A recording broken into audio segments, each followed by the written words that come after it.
Hi everyone, মানা ইউটিউবারের নতুন একটি ব্লগে তোমাদের সবাইকে ওয়েলকাম। আশা করি তোমরা সবাই খুব ভালো আছো। গরম অতটা নেই, বর্ষাকাল পড়ে গেছে, তাই ভালো তো থাকারই কথা। যারা মনসুন সিজন ভালোবাসো তাদের জন্য তো এটা ফেভারিট সিজন। যদিও গরম একেবারে কিন্তু উধাও হয়ে যায়নি, বৃষ্টি হচ্ছে, তার সঙ্গে একটু আধটু যখন হাওয়া চলছে তো ভালো লাগছে। আদারওয়াইজ কিন্তু প্যাচ প্যাচে গরমটা সেই রয়েই গেছে। সকালের কাজ সব কমপ্লিট হয়ে গেছে, ব্রেকফাস্টও হয়ে গেছে, স্নান হয়ে গেছে, জামা কাপড়ও আজকে কেচেছি। মেলাটা আর দেখায়নি তোমাদের সাথে। আমি রোজই জামা কাপড় কাচি, স্যান্ডি আমাকে বলছে দেখতে হবে তো কোথা থেকে এসেছে। মানে আমার মাও রোজ এত এত জামা কাপড় কাচে, আর আমিও সেই ধাঁচটাই পেয়েছি। আর রান্না হবে আজকে মাছের মাথার তরকারি। তার আগে ডালটা এবার ফোড়ন দিয়ে নেব। ডাল সিদ্ধ করা হয়ে গেছে, ভাতও হয়ে গেছে, বেশি কিছু রান্নাবান্না হবে না। তো ডালটা একটুখানি মুসুর ডাল, কালো জিরে আর শুকনো লঙ্কা দিয়ে ফোড়ন দিয়ে নেব, ব্যাস সিম্পল।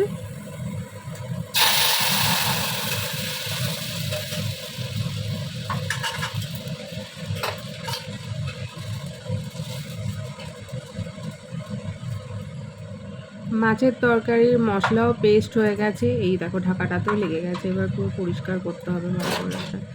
কাতলা মাছের মাথা ভাজবো, তার জন্য একদম আগে থেকে প্রিপেয়ার হয়ে নিচ্ছি, কারণ একটু পরেই ফুটফাট করে ফাটবে। প্রচণ্ড কাতলা মাছের মাথা ফাটে।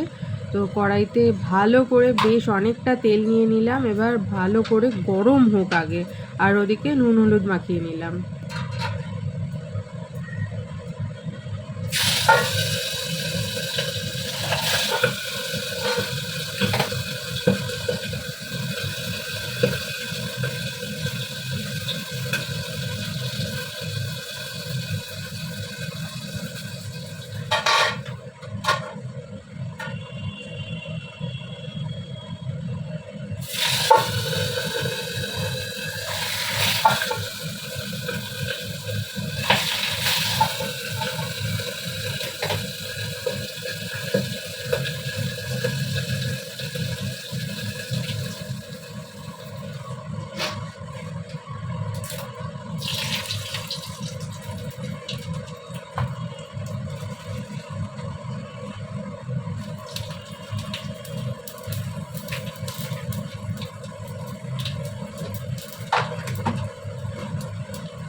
একটু ঝোলঝোলই রাখবো, বেশি তো মশলা দিইনি যাতে বেশি রিচ না হয়। তো অল্প একটু মাখা মাখা রাখবো, তাই আলুটা যাতে একটু সিদ্ধ হয়ে যায় তার জন্য এতটা দিচ্ছি। আশা করি যতটা দরকার ততটা ঝোলটা কমে যাবে, তা না হলে আমি কমিয়ে নেব।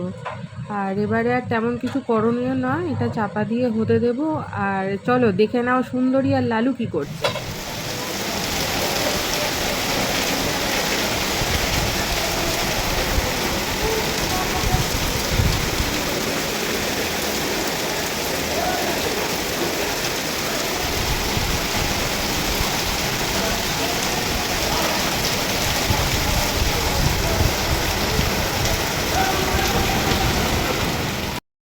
সকালবেলা দেখলে কিরকম বৃষ্টির মধ্যেই শুয়েছিল, গায়ে জল আসছে। স্যান্ডি কোনো রকমভাবেই ওকে আর সরাতে পারছিল না। ওরা ভাবছিল যে ওকে মানে তাড়িয়ে দেওয়ার জন্য ওরকম করছে, বাট সেটা তো নয়। আর এটা কিন্তু সন্ধেবেলা, সকাল নয়, ও সারাক্ষণই শুয়ে থাকে। আর এই দেখো আজকে যাচ্ছে সবাই বাবা তারকনাথের মাথায় জল ঢালতে। মহাদেবের মাথায় জল ঢেলে মাথা ঠান্ডা করতে যাচ্ছে, তা আমরাও সেটা দেখলাম। অনেক দিন পর দেখলাম, দেখতে খুব ভালো লাগলো। তাহলে চলো আজকের ভিডিওটা এইটুকুই থাক, দেখা হচ্ছে নেক্সট আরেকটা ভিডিওতে। Till then take care, tata.